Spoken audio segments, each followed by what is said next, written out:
gave us operational details. They gave us the rationale for what was done. And I was very satisfied with the briefing. It follows up on the original Gang of Eight briefing that we had more than a week ago, several days before the Operation Epic Fury began. I was satisfied at that time. I had, as I can speak for myself, as the leader of the legislative branch, the Speaker of the House, I had multiple follow-ups with the Secretary of State.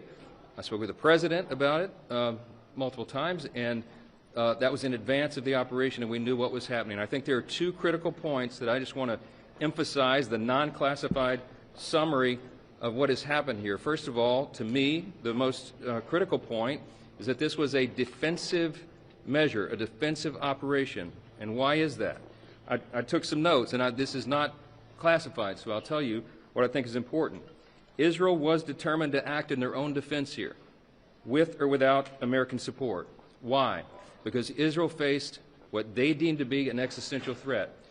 Iran was building missiles at a radical and a rapid clip to the point where our allies in the region could not keep up.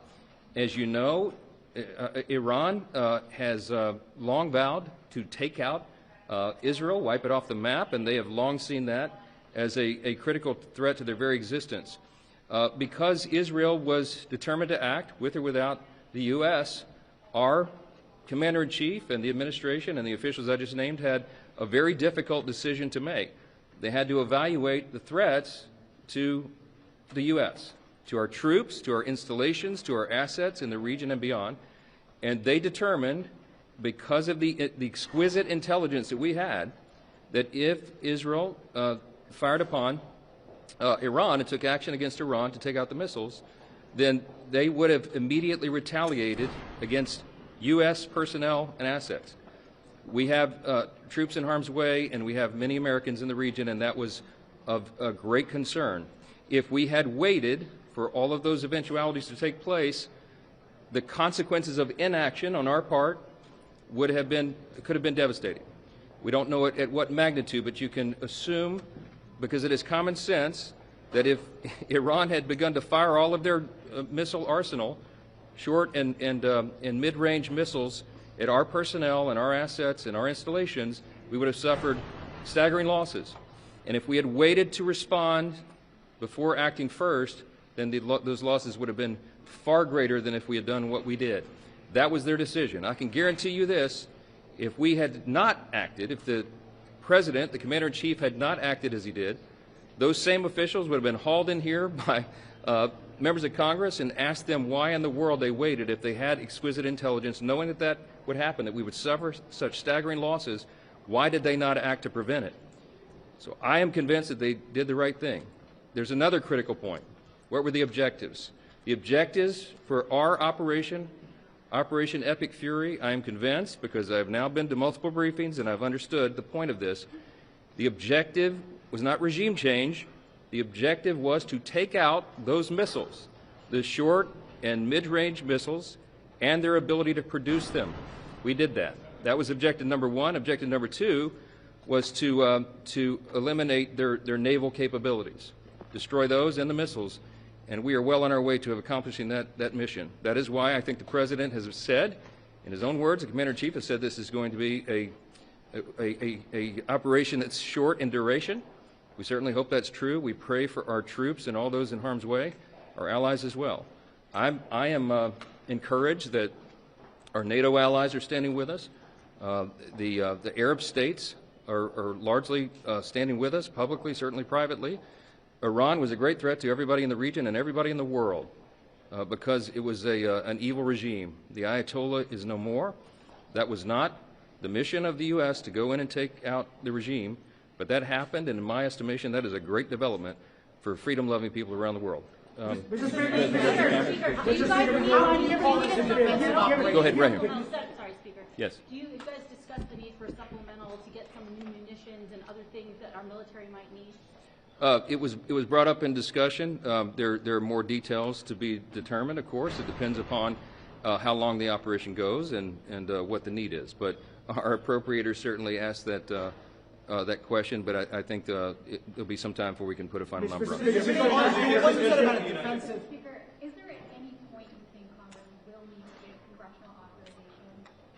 So, you know my background. I'm a constitutional law attorney. I'm a jealous guardian of Article 1 in the legislative branch. My understanding of the law, and has always been, and this is the tradition and the way the law has been used and observed over many decades, the President was acting well within his authority. What I just told you is the scope of what happened here and the situational awareness that they had at the time to make this decision. It was not, it's not a declaration of war. It's not something that the President was required, because it's defensive in nature and in design and in necessity, to come to Congress and get a vote first. And if they had briefed a larger group than the Gang of Eight, you know, there's a real threat that that very sensitive intelligence that we had, you know, might have been leaked or something. So this is why the Commander-in-Chief of our armed forces has the latitude that any Commander-in-Chief, any President always has, because they have a set of information that is sensitive, timely, and urgent, and they have to be able to act upon it. They did that. Now, there are, as you know, under our system, there are timetables that are involved here, but I think the idea that we would move a War Powers Act vote right now, I mean, it will be forced to the floor, but the idea that we would take the ability of our Commander-in-Chief, the President, take his authority away right now to finish this job is a frightening prospect to me. It's dangerous. And I am certainly hopeful, and I believe we do have the votes to put it down. That's going to be a good thing for the country and our security and stability. But how can you call this a defensive operation if the U.S. struck first, Mr. Speaker? The U.S. struck in a defensive posture if we knew for a fact. Wait a minute. Let me answer the question. I thought I just did answer that question. If we knew for a fact that Israel was going to move, Iran was going to respond, and Iran was going to strike not just Israel, but the U.S. Remember, we're the great Satan, as they always say. Israel's the little Satan, okay? That they would act. We knew that intelligence. There was a name for the plan. We had all the information, all the intelligence. I'm not going to tell you how we knew that, but we did. We have the greatest intelligence operation in the world and the greatest military. And we had an obligation and responsibility to use it to protect our interest, our people first, our troops, and our personnel and our assets. That is an America First objective. That is the objective of the country. The first responsibility of the federal government is to protect the country and its interests, and that's what we did here. I don't know how it's Congress has the authority to declare war. Shouldn't it have authorized this war? In my view, right now, our military and the Commander-in-Chief, he is presiding over the completion of an operation that was limited in scope, limited in its objective, and absolutely necessary for our defense. I think that operation will be wound up quickly. By God's grace, it will. That is our prayer for everybody involved, our troops and everyone else. And, of course, for the people of Iran, who are now rising up euphorically to have a chance for freedom, to have an evil, murderous regime removed. It is a great thing and a great time in history, and we're proud to be a part of it. Thank you. Boots on the ground. This vote may have been limited, but the retaliation is not. Are you saying that the United States of America couldn't have gotten Israel to hold back? That we had to react to them?